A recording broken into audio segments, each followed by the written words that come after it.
Hey there, everyone. Welcome back to Utility Sports. Really excited for this video covering my favorite team in the NBA and one that I've waited on a little while to record just because I wanted to prioritize some of the other teams. Just because the Mavericks are my favorite team doesn't mean that they really receive priority here on the channel, but I do love covering them, and I feel like out of all 30 teams in the league, this is probably the team I know the most comfortably. Now, I do know, I think, quite a bit about all the teams, but the Mavericks, just my home team a little bit in terms of the team I watch the most. I do watch pretty much every single team at least 30 to 40 games a year. And that's the like low end for some teams, but for the Mavericks, I upwards of 65-ish games. So hopefully you guys do enjoy this video. This is heavily requested on the channel, which is why I'm getting to it now. So I do hope those of you who did request this video do enjoy it. Shout out to you guys. You'll see those comments on the screen.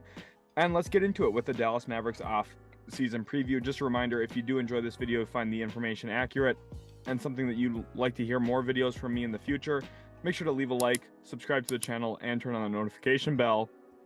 And without further ado, let's jump into that video preview here, where we're going to start with the season recap and look back at this past season, what went right, what went wrong, and really where the Mavericks finished and where they were at one point in the season, which I think is important to remember and recall. We'll also then go on to the 2023 NBA draft, both the lottery odds and then potential targets for Dallas, assuming they either do move up into the top 4 or keep that pick at spot number 10, which are the two options right now. Then NBA free agency. That's a situation that the Mavericks have had issues with in the past when it comes to luring players into Dallas, which is part of why they made the Kyrie Irving trade, I would have to assume. So we'll look at their situation, the cap space that they have, some pending free agents that are potentially leaving Dallas, also some guys they would love to target going into this offseason, guys that could maybe help them improve this team. We'll also consider their trade flexibility and some trade targets, something I've been including in some of these other video previews and offseason previews, because I think some teams are more likely to look to explore trades in the offseason, especially when their free agent market's a little bit different, maybe a little bit quieter than, say, some teams like the Detroit Pistons, Houston Rockets. We'll also then go into next season and take an early outlook at what I expect from this team and where I think that they could realistically go.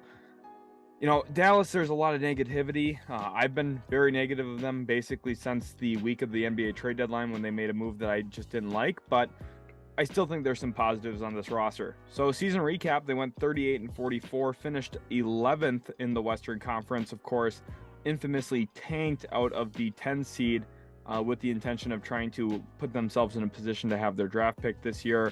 And that's just not good enough. 38-44 is ridiculous for the level of top-end talent that this team possesses in both Luka Doncic and Kyrie Irving. Clearly, the team defense just was not what it used to be. When it comes to the differences between Jason Kidd's first and second year in the league, I think Jason Kidd had terrible command of his lineup and rotations this year. There's just really no rationale behind why certain guys were playing more than others, in my opinion. I think, we'll get through some of those players, and let's touch on that when we get to those players. But let's start with Luka Doncic, who, again, is one of the top 5 players in the world, in my opinion. But he's not without blame, okay? He's overweight. He's not in good physical condition or shape to actually defend anybody. Now, I think his defensive capabilities are really underrated, honestly, across national media. A lot of people claim he's the worst defender in the league, that kind of stuff. I mean, he does cut off players on drives, and he uses his bigger frame to deter people from driving the basketball. I think the biggest issue with Luka Doncic is he's honestly lazy, and sometimes he doesn't get back in transition at all, especially if he drove the basketball and didn't get a foul call. He's going to spend more time talking to the ref than he is going to be sprinting back and getting into a position to try and stop transition. And then the other thing is there's times where if the Mavericks face a team that drives and kicks well and then starts good ball rotations off of that, you'll see 4 out of 5 guys scramble. And maybe sometimes 4 out of 5. Sometimes they don't scramble at all and then they just give up open shots. But I can't really blame the other players when the best player on the team, the guy who should be setting the example in Luka Doncic, doesn't close out on guys and just doesn't sprint to the ball when he's supposed to be the rotation defender. And I can't even say it's a lack of understanding, because he did it his rookie and sophomore seasons in the league, and he didn't get dumber. Okay, he definitely understands the defensive rotations. He's just not putting in the work and effort to do it. I understand he had personal stuff going on as well, but realistically, if you want to be the guy and you want to win NBA championships, just realistically, you have to put in the effort there. Listen, Luka is one of my favorite players in the league. I love watching Luka Doncic play. I think he's a fantastic talent. Like I said, a top 5 talent in the league when he's really clicking. But you just can't take off meaningful possessions down the stretch of games, and he sometimes does that.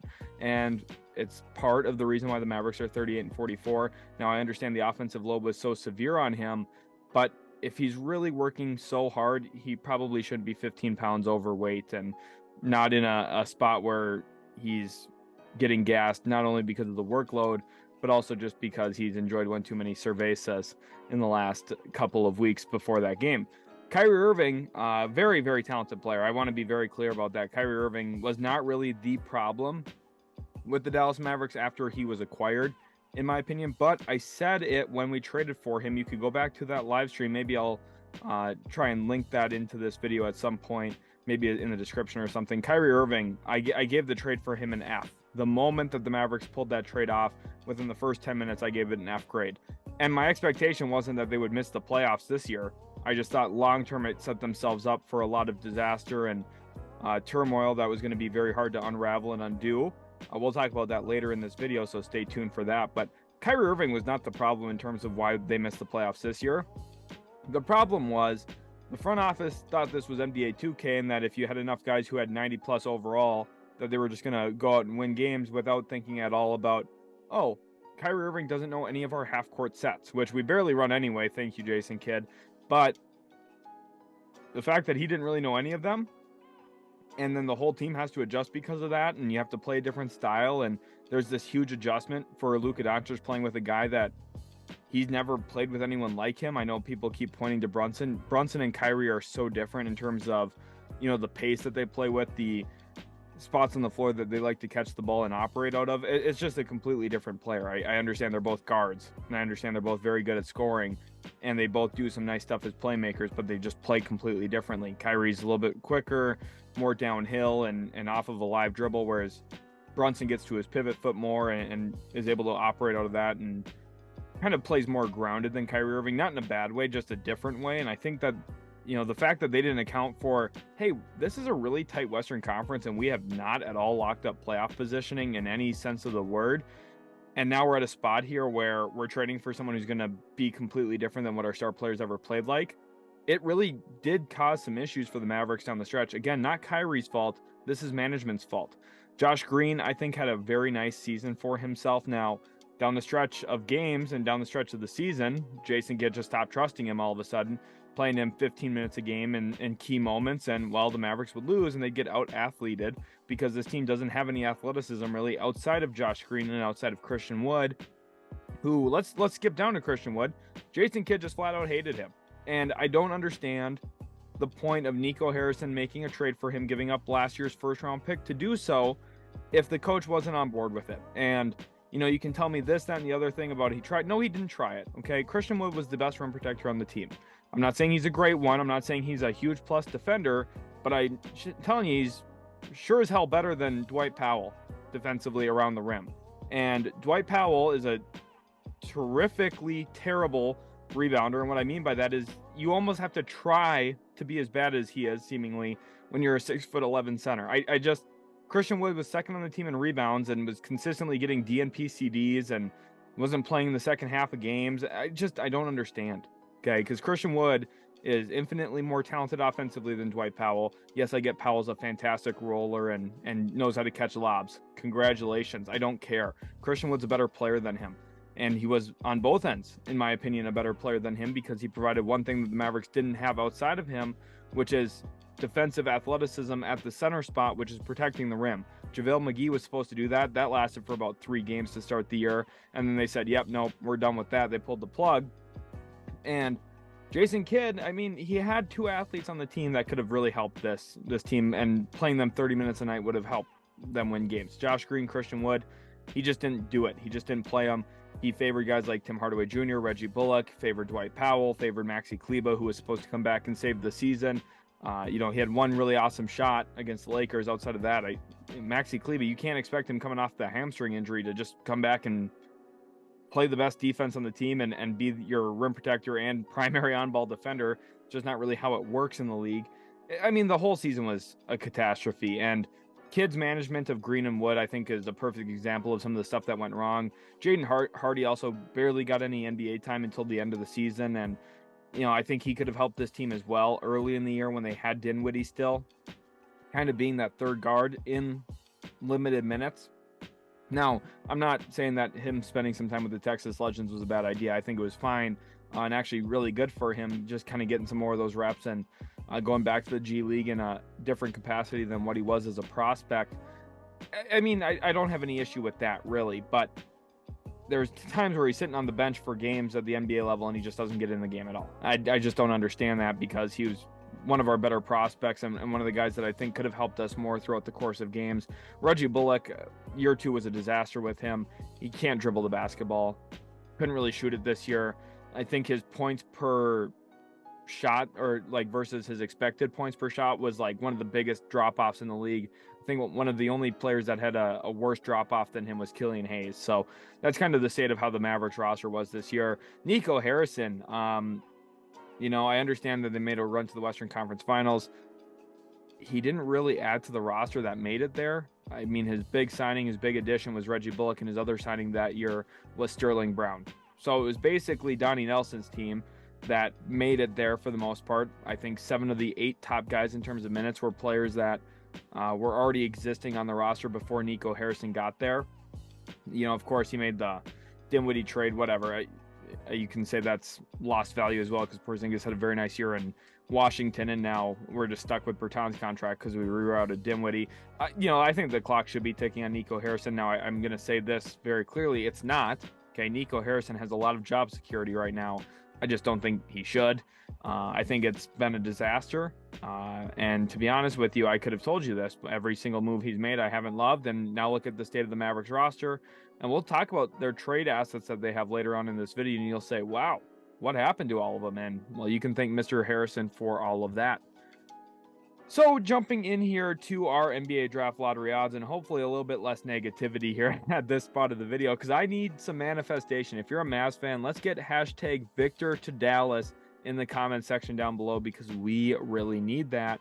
The Mavericks have a 3% chance to move up to the number 1 overall pick, which isn't terrible. It's possible. Right now, 3% is not something you should bet your life savings on, and the Mavericks are kind of in a spot where they really need that 3% to hit. I don't think it's going to, but if you want to talk about overall, like where are they at currently, they have about a 14% chance or so, I believe 13.9% chance to move up into the top 4, which is roughly the same odds that, say, Detroit has to land first overall. So if you like the Pistons odds to pick first, then you have to like Dallas's odds to be in the top 4. But again, it's only 14%, which means about 86-ish% of the time they're either picking at 10 or later. And you see those red numbers on the right of the table where it says 19% chance at 11. That's the worst case scenario. That is the dead zone this year that would absolutely destroy all of Dallas's plans and efforts at the end of the year to completely tank away the season, trying to keep their pick. Because if, say, Chicago, which would be, it's Orlando's pick if they don't move up, but it would be Chicago in the top 4. If OKC, if Toronto or New Orleans were to hypothetically move up into the top 4, which is not at all impossible, then there's a realistic chance that Dallas slides down, loses the pick to the New York Knicks. And not only did you upset the fan base by losing on purpose, you also upset Luka Doncic by losing on purpose, something he was clearly against doing and vocal against having happen under his watch, but it still did because management made that decision without really listening to him in any capacity. And if you lose the pick, oh my gosh, this is like worst case scenario. And let's remember, there's a 14% chance or so to move up into the top 4. There's a 21% chance or so that you actually lose the pick completely. So it's more likely we don't have a pick at all this year than it is to be picking in the top 4. So again, don't hold your breath on those picks. Because it's possible that New York is just picking 11th overall in this draft, and that's like the worst case scenario. Since it was a top 10 protected pick, we might literally send the 11th overall selection in what is a very, very good draft class, in my opinion. So, who are some prospects that do make some sense? I think the absolute dream scenario would be drafting Taylor Hendricks out of UCF. You see him on the graphic there to the left. He's a fantastic prospect and honestly provides a lot of things Dallas is lacking, like skilled size who can knock down perimeter shots and also protect the rim. He would be Dallas's best rim protector on day one of his NBA career. Not that you'd want to rely on that. I think that Dallas, I've been, basically begging for them to add some type of rim protection for the last 2 or 3 years now. Taylor Hendricks would be that. The only issue is he's not going to be there at pick 10. So they'd have to find some creative way to move up, which I really don't think that they have the option to really get there and do that. So you basically just say, okay, well, we're not getting Taylor Hendricks. What's next? Anthony Black, I would really like, but I don't see the Mavericks taking him because he's a guard. Even though he's 6'7", you could essentially label him as a wing, and I think it would be believable despite playing with the ball in his hands quite a bit. He's a Josh Giddey-esque player. I would like him a lot for Dallas, but I ultimately don't expect them to go in that direction because, again, he's a guard, and I also think Black probably is off the board before pick 10 anyway. So remember, the only chances here the Mavs have is top 4, Wembanyama, Scoot Henderson. Wembanyama would save their season, and then if that pick moves up into the top 4 and it's not number 1, 2 through 4 would be a really great trade chip, which is probably the way the Dallas Mavericks would look to utilize it, which we can argue whether that's the way they should go about it or not.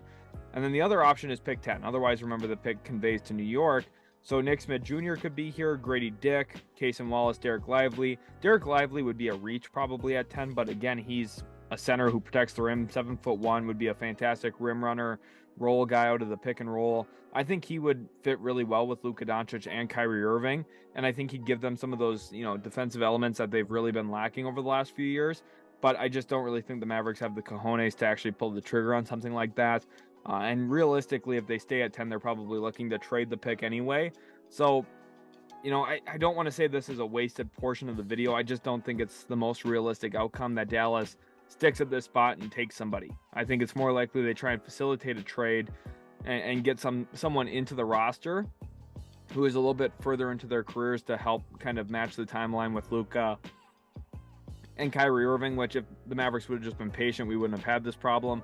But they're not patient because Mark Cuban wants everything right now, and Nico Harrison has made a trade every single trade deadline and constantly loses the trades long term, in my opinion. So as of right now, it's just seemingly a nightmare situation for how I feel about this. So when we look at 2023 free agency, the Mavericks do have a potential pathway to having some cap space, roughly $22 million in cap space this offseason, but they would need some things to strike a certain way to open that up, which is not favorable for Dallas to begin with. So really, Dallas's dream here is that they don't have cap space because it means that they were able to keep some of their important players who are pending free agents. We'll talk about some of them now. Some of them Mavericks fans are going to be A-okay with leaving. Some of them I think the Mavericks would like to keep. So starting with everyone's least favorite center, or maybe someone's favorite center, Dwight Powell. And by someone's, I mean Jason Kidd's favorite center. Dwight Powell is an unrestricted free agent who I would see probably playing on the minimum next season. If he's playing for more than that, it's an overpay. I know he has starter experience in this league. I know he's been, a key part of Dallas's culture for, ever since the Rajon Rondo trade went down. Dwight Powell's been there, and he's been a key piece in the community and a key piece on the team, but it's just he's not that same player anymore, and some of his limitations have been really, really, really exposed in the last 24 months, in my opinion. So I just really do not think Dwight Powell should be back, but it is very important to note that people within the Mavericks organization love Dwight Powell. They love having him on the team. So realistically, I think Dwight Powell will be back. I think that they're going to have a plan to not have him be the starter, but they had that plan last year too. Dwight Powell ended up being the starter for most of the season. So realistically, you just can't. I just don't like it. Dwight Powell should not be a starting center on this team, but he probably will end up in that role again. Markieff Morris they acquired in the Brooklyn Nets trade of Kyrie Irving. Morris, I don't expect him to be back. I don't think the Mavericks are shut off to that idea, but realistically, we're talking about minimum level players here. None of these guys really move the needle that much, which is important to showcase that we had 5 guys and we relied on these players in some capacity throughout the year. Theo Pinson, they're definitely going to try and keep him just because of the culture, bench kind of role player who's not going to play very many minutes, but when he does, he's someone that the team likes to rally around because of his energy he brings even when he's not in the game. I think a player like that is important to have. Now, should that be a day one priority for Dallas in the offseason? Probably not, but it likely will be. Frank Ntilikina, I just don't want to see him play another game in a Mavericks uniform, to be completely honest with you. It's not that Ntilikina is like an absolutely unplayable player, because he does do some things decently, especially defensively with his ability to pick up 94 feet and play low gravity and get underneath of guys and make them work. But just the offensive limitations are so drastic that I think I'm just done with him in Dallas, and I think the Mavericks should be as well. Justin Holiday, I liked him as a buyout pickup because he's not a terrible player to have on the minimum. I think, his shooting in certain games can help you stay afloat when you have the bench in, or if he's just hot in a game, he can not win you a game, but keep you in a game, or give you a nice little added boost in a game. And I think we saw that a little bit this year, but there's also there's a reason he's on the minimum contract. There's a reason he's bought out and a player who is available. It's because he's not a complete game changer and not a guy that you're going to rely on in all 82 games, which is what I think Dallas needs to realize. Is right now they have like 3 guys that you can trust for 82 games.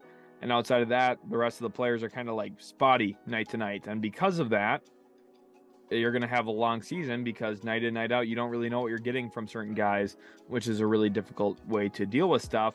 And then we have 2 big unrestricted free agents as well, Kyrie Irving and Christian Wood. Christian Wood will not be back with the Dallas Mavericks next season, barring something absolutely unforeseen at this point. I just don't see any way that the Mavericks look to keep Christian Wood, and I don't see any way that Christian Wood would look to play for the Mavericks again, barring the possibility of somehow no team wanting Christian Wood, and then the Mavericks saying, okay, well, we'll give you some cheap contract for a 1-year prove-it deal, and we'll see if we can get you an opportunity elsewhere in the future.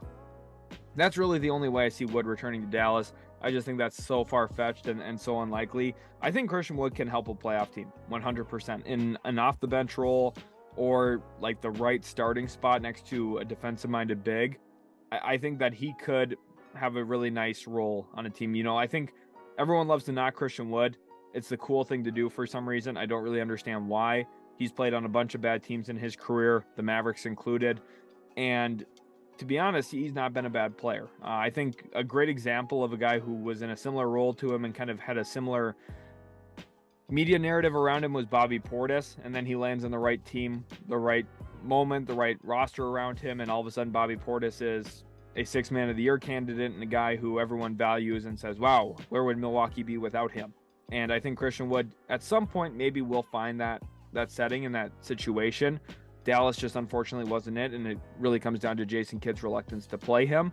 Kyrie Irving, my early read on this is he's going to be back in Dallas. Now, this is really the key component here, these 2 guys, on how the Mavericks potentially have cap space or don't. If they lose both of them, they have that $20+ million number that we talked about for the cap space room. You don't want to have that if you're Dallas. That means you lost Kyrie Irving in free agency and probably lost him for nothing, which is a nightmare. And the other options is if he wants to go somewhere else and you have to try and facilitate a sign and trade, which I don't think Dallas should try and do at all. I think that you should, play your cards close to your chest and say, look, we're not going to help him get somewhere.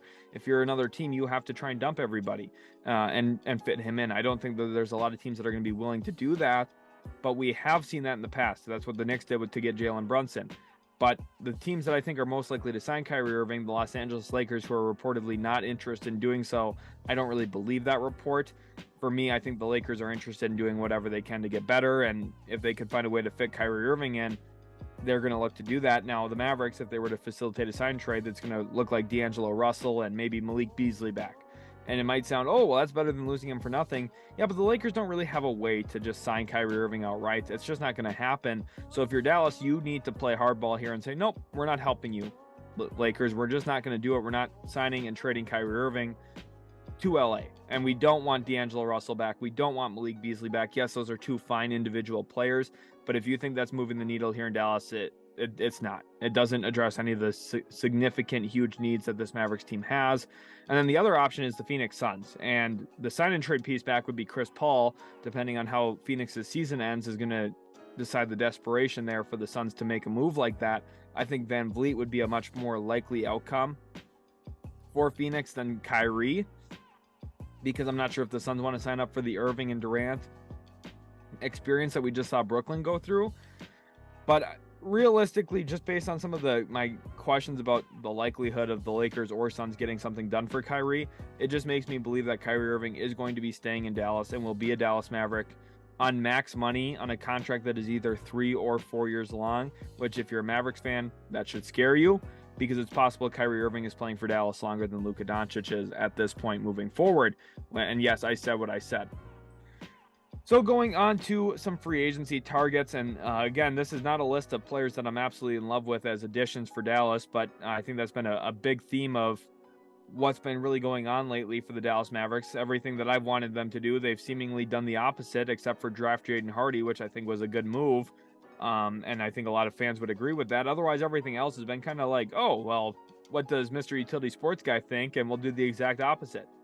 They traded for Kyrie Irving when I said that would be a disaster. It so far has been. I'm hoping. And listen, as a Mavs fan, I know this video has been negative, but like just realistically, with the taste that they left in our mouth here with how the season ended, how can it not be? How can it not be? Because we hurt ourselves long term in a win now attempt, and then we didn't even win now. So it's just the free agency targets here, again, not a lot of the options I like. Nick Vucevic, please don't do this. If the Dallas Mavericks sign Nikola Vucevic, it's going to be a nightmare. It's an absolute disaster. Again, the team needs rim protection, and they need big players who can move laterally to defend guys. If you sign Nick Vucevic for the next 3 or 4 years, I'm just out. This team is not going to be able to win anything. Okay, it's just they need a Nick Claxton type of big, not a Nikola Vucevic type of big, and we'll see if they make the right call on that. But again, this is me saying what they should do, so they'll probably do the opposite. Nikola Vucevic maybe ends up in Dallas, which would be a disaster. Naz Reid, a player who I think would fit better in Dallas than Vucevic because he's a more reliable three-point shooter. He's also a little bit more juicy and wiry downhill. I should have said a different word there. That came out a little bit wrong, but he's got more juice to him is what I'm trying to say in terms of downhill electricity, ability to put the ball on the deck than Vucevic. Now, he's not as good of a passer, and defensively, he does have some limitations as well. He's a little thin and kind of gets pushed around sometimes down in the paint, but still, Naz Reid would be a better signing than Vucevic at this point of their careers, in my opinion. Kevin Love, I wouldn't hate on the mid-level if we could get him. But it's just, is Kevin Love going to make you go from a team that really isn't great to all of a sudden decent? Like, possibly. I don't know. You can't rely on Kevin Love for 30 minutes a game. So, the name is big, but the game is solid and semi-reliable, but it's not like it really changes this team into a contender. And I think Kevin Love's going to have bigger options out there anyway, better options for teams that are going to go deeper in the playoffs probably.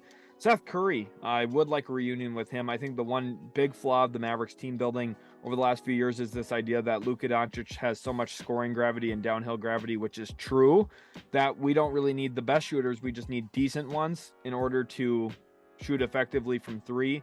I just think that's a really casual way of thinking about things. If you want this team to succeed, I think you put a decent amount of shooting around him. And I mean, not just like, oh, well, this guy can knock down open shots. I mean, guys who can knock down contested shots, because a guy like Seth Curry, we saw how good of a fit he was next to Luka Doncic, and their decision to pivot off of him for Josh Richardson years ago was a nightmare. Didn't play out well. Obviously, I understand they were looking to build some defensive identity. I don't know what film they ever looked at for Josh Richardson. Like, I never saw it. And Seth Curry's not a player that's going to be expensive this offseason. I would love to have him back. Yes, Curry has his flaws, but he's able to knock down three-point shots. And when you have Luka Doncic, who pulls in so much gravity as a driver, if you have gravity shooters around him, it puts the defense in a real bind of, do I help off of Seth Curry, or do I let Luka Doncic drive the rim one-on-one? And neither of those options are really something you want to do. And I think that Dallas at their best would have multiple shooters on the floor, multiple really good shooters. If they keep Kyrie Irving, there's one of them. If you have Seth Curry with him, you at least have two guys on the court. Now, yes, you're small, but you can shoot and you can score the basketball, which is important. Yuta Watanabe would be probably my preferred signing out of this entire list of guys to add in, because he's actually a smart defender who's willing to put his body on the line, like what Kevin Love does. Both of them willing to step in, take charges. Yuta Watanabe is one of the more underrated players in the league. I know he got a lot of love this year. He's shooting very, very well from the corner pocket, playing with Kevin Durant. I think Yuta Watanabe is a good player, and I think he's an underrated team player. Now, is he ever going to score 25 points in a game? Probably not. Does Dallas need him to play in that role? No, they need him to defend guys on the wing, be a smart rotation defender, be an effort guy, a hustle guy, and he's going to do that. Jay Crowder, I would like a reunion with him back in Dallas. My guess is it doesn't happen. I think he's going to go to a different team, but if he is looking for kind of a starting role, which is what he was vocal about when he left Phoenix, and obviously he's not happy with the role he found in Milwaukee, getting some DNP CDs down the stretch of that playoff series. I think that Jay Crowder would be a nice addition back in, because Dallas is one of the few teams that could probably offer him some type of starting role, or some type of like, hey, you'll play 25 minutes a game here role, whereas a lot of other teams that are trying to be really good probably can't offer that same type of role night in, night out, whereas the Mavericks can afford to do that because they have less depth and they're more needy for wing players like Crowder. So as we go into the Mavs trade situation, and this is where things get really fun in this video, we look at what the Mavericks have.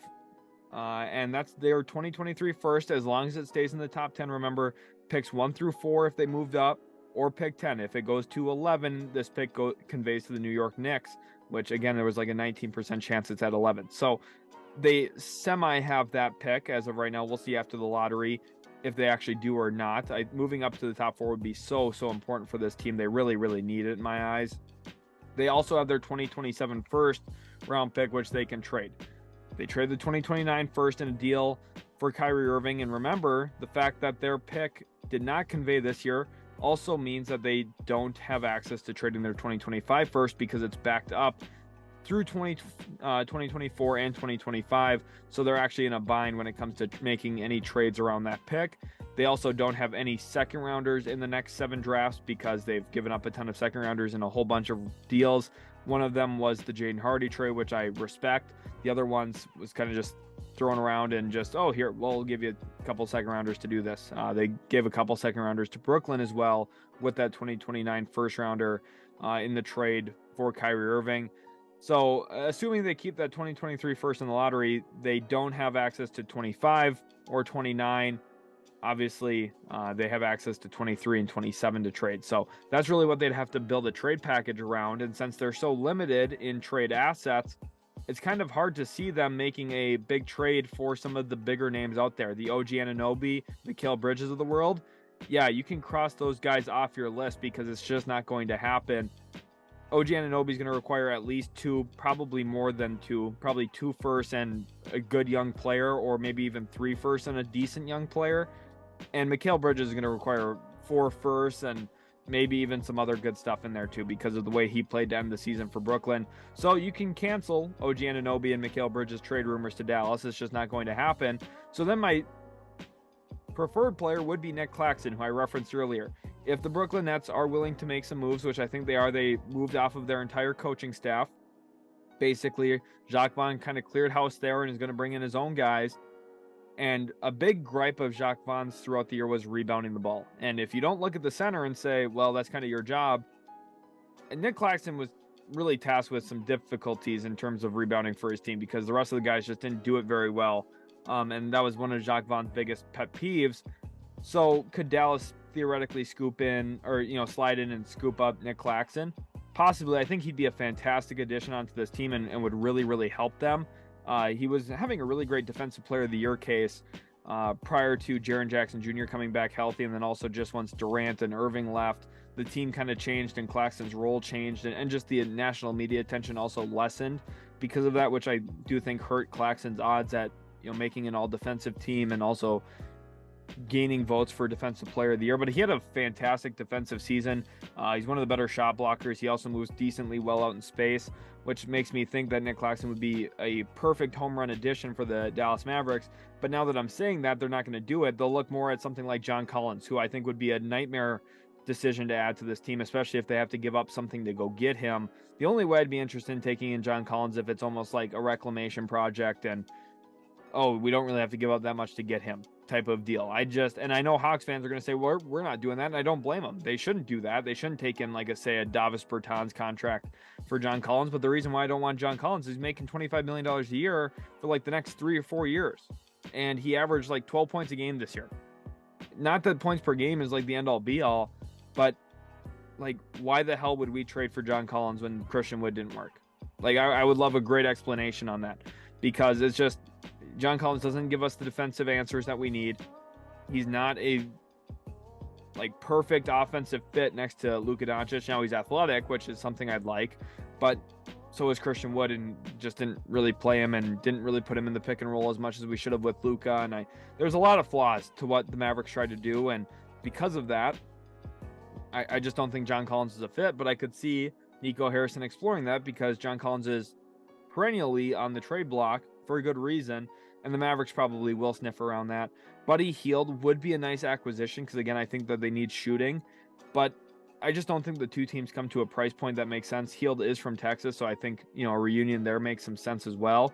But ultimately with Hield, I think one of the big issues about getting something done like that is Hield and Halliburton there in Indiana have such good chemistry, and honestly play off of each other so well. I think that they finished top 5 in the league in kind of assist duos, which is when like Halliburton passed to Hield and assisted so many of Hield's shots that was one of the top 5 duos. I think number 1 was Harden and Embiid, obviously, in Philadelphia. And then another guy who I think could be a nice buy low option would be Daniel Gafford. The Wizards are going through some front office changes right now, which would open up the door for a potential kind of cleaning of the house, or, you know, moving of pieces at least. And Gafford is somebody who averaged over a block a game this year, was actually top 10 in total blocks in the NBA this season. His availability is rather consistent. He's a decently high motor guy. I think he would be a really nice rim roller with Luka and Kyrie Irving, and I think that he would be a really nice buy low option if they could find a way to get their hands on him. Listen, Daniel Gafford's not going to completely fix this team, but this team really needs to start with rim protection. That's the number 1 flaw in their team defense. We saw it last year against the Golden State Warriors. They just couldn't stop anybody at the rim in the Western Conference Finals, and this entire season they couldn't stop anyone at the rim. And just because of that, your defense is put in a real tough bind, and there's a lot of reliance on good perimeter defense and cutting off driving lanes, which is probably one of the toughest things to do if you don't have a real force behind these guys cutting off lanes and deterring shots at the rim, which Gafford would be better than any of the other players that they currently have at doing that. I think Claxton, again, is my preference on this list, but at the end of the day, I just don't really know if they have the ammunition to get any of this done. And if they do make a trade like this, if they trade their 2027 first unprotected for one of these players, like, can you really justify that and say, oh, well, this is our big win move, we're going and getting John Collins or Daniel Gafford? Like, I don't know. They don't have second rounders to trade. They don't have good contracts that they can afford to give up. The team's in a really tough spot. They just are, and Nico Harrison's the reason why, which this is one thing I wanted to include in this video that I haven't included in some of these other ones, because it was the way that I would have probably went about things, and this is what I preferred, which is why I gave them an F for the Kyrie Irving trade, because this is what I think that they should have done instead of trading for Kyrie Irving. Again, my initial trade grade was an F. I think that they should have just tried to roll with the roster. You could argue that's probably one of the better cases, because they were in a decent spot. At one point this year, they were 4th in the Western Conference. Now, it's not like they had locked up the 4 seed or anything, but they were competitive. They were a playoff team, and they were going to probably at worst make the play-in, and probably at best make the playoffs as like a 5 or 6 seed, which is better than where they ended up, obviously. Then the Mavericks, if they made the playoffs, the 2023 pick would have conveyed to the New York Knicks, and then they would have had their 2025, 2027, and 2029 first-round picks available to all trade together going into this offseason. So remember, right now, they have 23 and 27 are their only 2 tradable firsts, and that's if 23 doesn't convey. You know, they still have to wait for the lottery here on this. Whereas if they just made the playoffs, they would have known, hey, we have 25, 27, and 29 available to trade. That's 3 first-round picks, which is 1 more than they currently have to trade. And they could have went into this offseason where Kyrie Irving was a free agent, and they could have looked to make a deal for a 3rd player while simultaneously giving Kyrie Irving max money, max years to try and lure him in, because it's possible that he doesn't have that type of market this offseason. It's a real possibility. So I think that Dallas pulled the trigger on a deal that they didn't necessarily have to pull the trigger on. And then I think the other option is if they just thought, okay, well, we're going to kind of punt on this season anyway. I know that Nico Harrison didn't believe in the team defense with Dorian Finney-Smith on the floor. I mean, I think that realistically, with the reports that Dorian Finney-Smith was receiving calls, or, Dorian Finney-Smith was the reason for the Nets receiving calls around the league about potentially trading him for multiple first-round picks, albeit probably lower-end first-round picks. They could have just went about trading those guys in a weird sell move that, again, probably would not have been looked at fondly by Luka Doncic, but they could have traded Dorian Finney-Smith and maybe Spencer Dinwiddie for their own draft compensation. They could have added to their asset chest and open avenues to make the right trade later. And I really want to emphasize the word right, because they did not make the right trade. They're now in a spot where they have limited assets.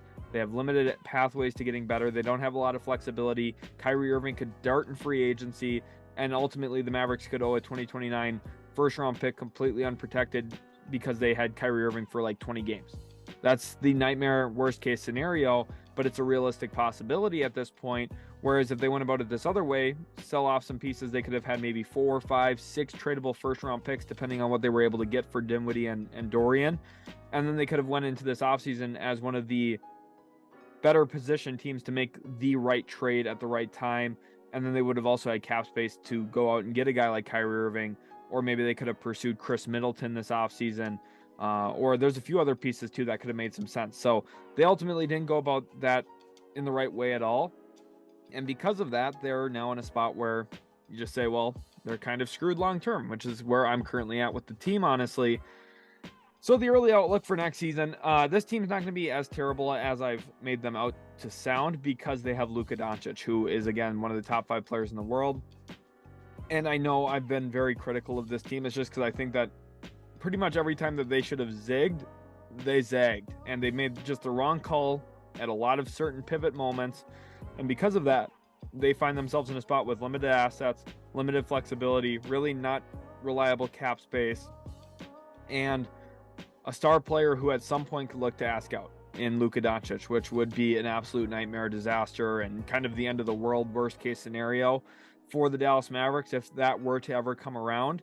But going into next year, they still do have a competitive team. They have a team that, if Kyrie Irving stays, I could see them making the postseason, which should be the minimum expectation when you have Luka Doncic. And the fact that I have to be semi-hesitant saying I think that they'll make the playoffs shows that they're not in a great spot, but I think that they will. Okay, I think the Mavericks probably push in there. Now, I know there's going to be questions about what team falls out. I think we're going to have a busy offseason ahead of us, where there's going to be some teams that are very disappointed. Think about some of the teams that were bounced in the first round, the Clippers. Not that they're going to make any drastic, huge moves, but they'll make some moves. They always do. I think, the Kings are going to look to tool up and move some stuff around. I think the Warriors, there's big question marks about Draymond Green long-term, if he's going to stay or go. My expectation is he stays, but there's going to be a lot of moving pieces in the West, and it could really reshape the way the league looks. And you never know, with 10 spots to get into the postseason, the play-in or playoffs, the Mavericks should be good enough to claim one of those. In my opinion, they were good enough this year. They just didn't get the job done. They didn't do it. They didn't execute, and a big trade in the middle of the season kind of threw the season for a loop as well. So not giving them any benefit of the doubt. I'm not giving them any slack. They don't deserve it. They blew the season. They completely did. Those 2 back-to-back losses against Charlotte was really kind of the epitome of the year. And it's just a disappointment, because this team should have been so much better than they were. They had a decent fit. They had a decent roster. They had a decent amount of talent around Luka Doncic that at least fit and knew how to play defense. They're now at a spot where I just have question marks about how this team's going to continue to play and continue to win. But when you have Luka Doncic, that covers a multitude of sins. I hope he comes into this next season in really good shape. I hope he comes in slimmed down, which is something I really think he needs to do. And again, I'm not trying to blame anything on him here, really, but he needs to be held accountable. He's the best player on the team. It's not even close. He's a top 5 player in the world, again, in my eyes. And I think that realistically, even when he's out of shape, he's fantastic. But if he's in shape, he's going to be so dominant, and the Mavericks need that from him to get where they want to go at some point. Hopefully you guys did enjoy this video. Thank you so much for watching. Again, I know, very pessimistic in this video, but it's just the reality. Mavs fans, I hope you guys did enjoy. I hope you kind of empathize with me here a little bit. Obviously, it's not fun hearing your favorite team get talked poorly about for 35 minutes or so, but I had to do it. It's my favorite team too. It's just the reality on them. we have more fun videos coming out on the channel. I'm going to be more optimistic in some of those, but the Mavs, I think that they deserve some of my wrath here in this video. So I do hope you guys enjoyed. If you did, make sure to leave a like, subscribe to the channel, turn on the notification bell for more accurate and detailed information on some of the other teams around the league. And we'll catch you in the very next Utility Sports video.